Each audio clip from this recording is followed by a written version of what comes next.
Hello दोस्तों, आज के इस वीडियो में हम छत्तीसगढ़ व्यापम सिविल इंजीनियरिंग का जो आपका एग्ज़ाम हुआ था 2016 में, उसमें आपके डिज़ाइन ऑफ स्टील स्ट्रक्चर से जितने भी क्वेश्चन पूछे गए थे, आज के इस वीडियो में हम उसका पार्ट 2 करेंगे।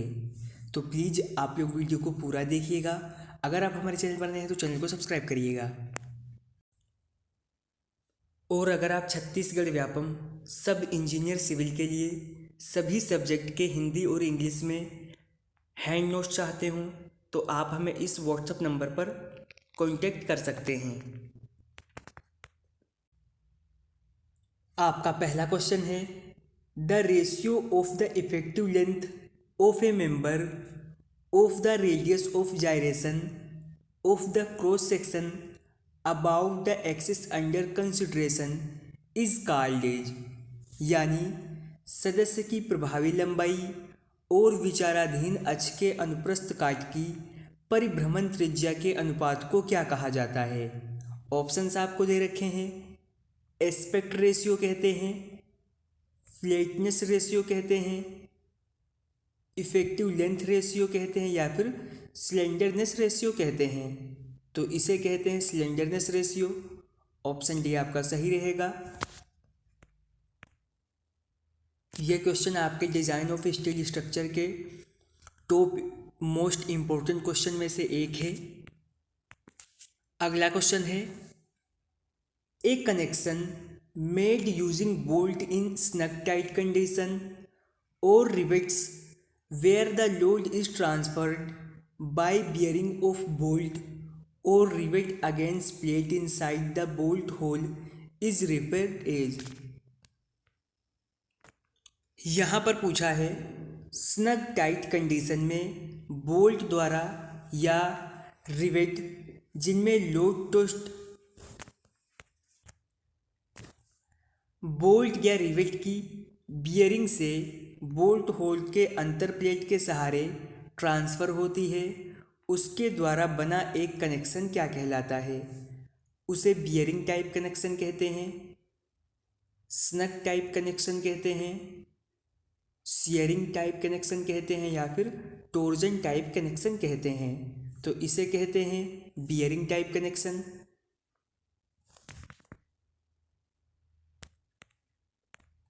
क्वेश्चन नंबर 3 है, in the design of steel girder which of the following element is used for increasing the buckling resistance of the web. Steel गर्डरों के डिज़ाइन में वेब के व्यंकुंचन प्रतिरोध में वृद्धि लाने के लिए निम्न अवयवों में से किसका यूज किया जाता है। ऑप्शंस आपको दे रखे हैं। लॉन्गिट्यूडनल स्टिफनर का यूज करते हैं, एंटी रस्ट पेंटिंग का यूज करते हैं, लोड बियरिंग स्टिफनर का यूज करते हैं, या फिर वेब स्टिफनर का यूज करते हैं। तो इसमें यूज करते हैं वेब स्टिफनर का।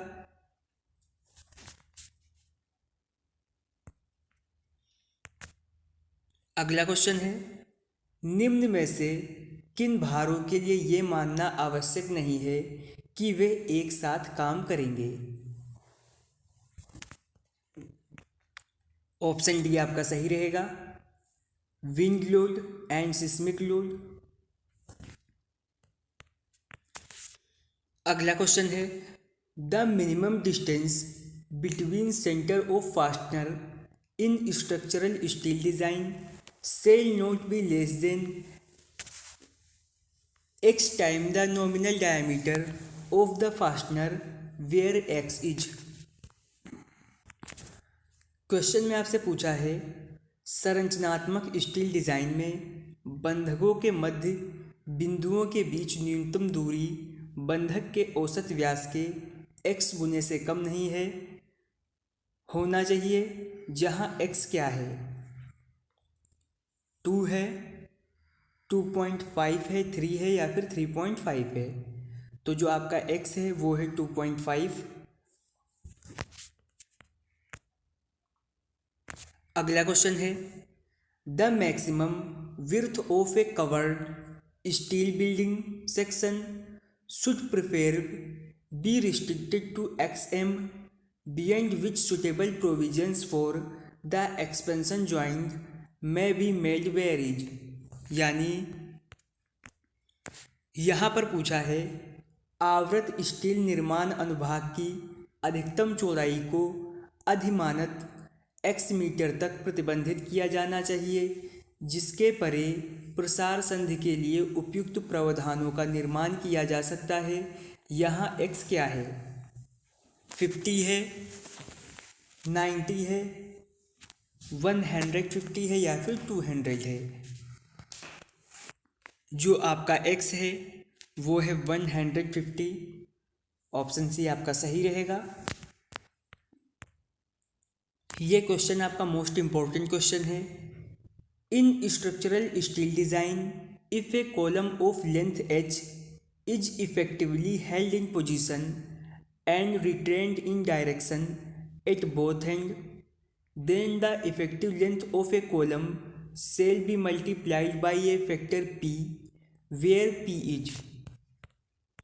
क्वेश्चन में आपसे पूछा है आपकी जो संरचनात्मक स्टील होती है उसके डिज़ाइन में यदि h लंबाई के कॉलम को प्रभावी ढंग से जकड़ा है और दोनों छोरों पर उसकी दिशाओं से फिक्स किया है तो कॉलम की प्रभावी लंबाई कारक जो p है उससे गुणित हो जाएगी। तो वहाँ पर p क्या होगा, यहाँ पर आपको एक टेबल दे रखी है। कॉलम के जो भी सिरे होंगे उनकी कंडीशन बता रखी है। आपकी यहाँ पर इफ़ेक्टिव लेंथ और यहाँ पर सिंबल दिया गया है। अगर दोनों सिरे की स्थिति तथा दिशा में पूरी तरह से फिक्स होंगे तो उसकी इफ़ेक्टिव लेंथ हो जाएगी 0.65 L।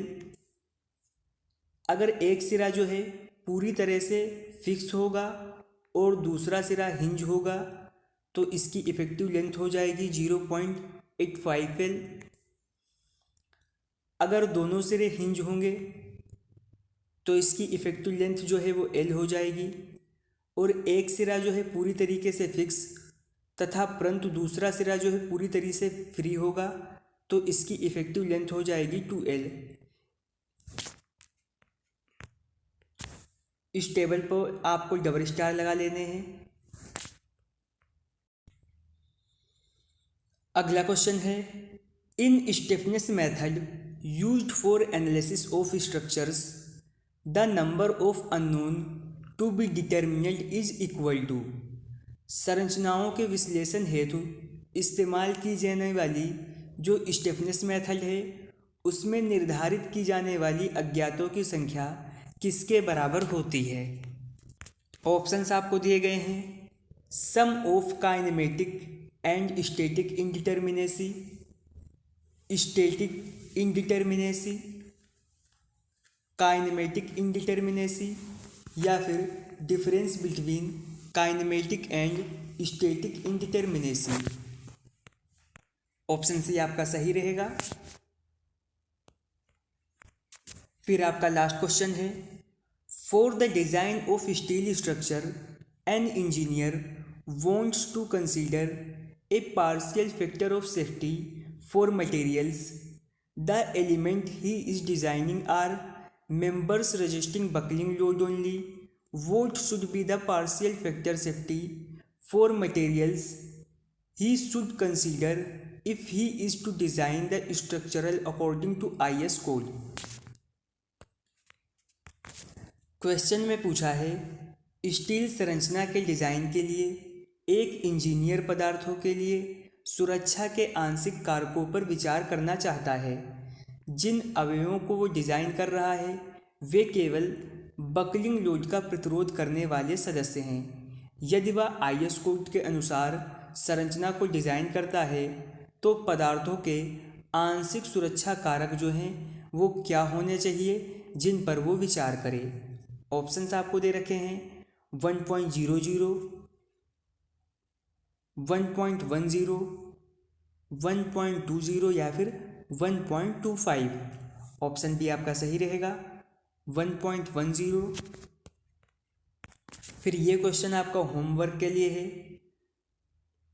Considering the nature of loading on gantry girder which type of loading are gantry gutters usually design to resist, यानी गेंट्री गटरों पर लोडिंग की प्रकृति को ध्यान में रखते हुए ये बताएं कि गेंट्री गटर आमतौर पर किस प्रकार की लोडिंग को प्रतिरोधित करने के लिए डिज़ाइन किए जाते हैं। तो इसका आंसर जो है आप लोग हमें कमेंट बॉक्स में ज़रूर दीजिएगा। तो आज के इस वीडियो में हमने छत्तीसगढ़ व्यापम सब इंजीनियर का जो आपका प्रीवियस ईयर में एग्ज़ाम हुआ था उसमें आपके डिज़ाइन ऑफ स्टील स्ट्रक्चर से जितने भी क्वेश्चन पूछे गए थे आज के हमने इस वीडियो में कवर कर लिए हैं।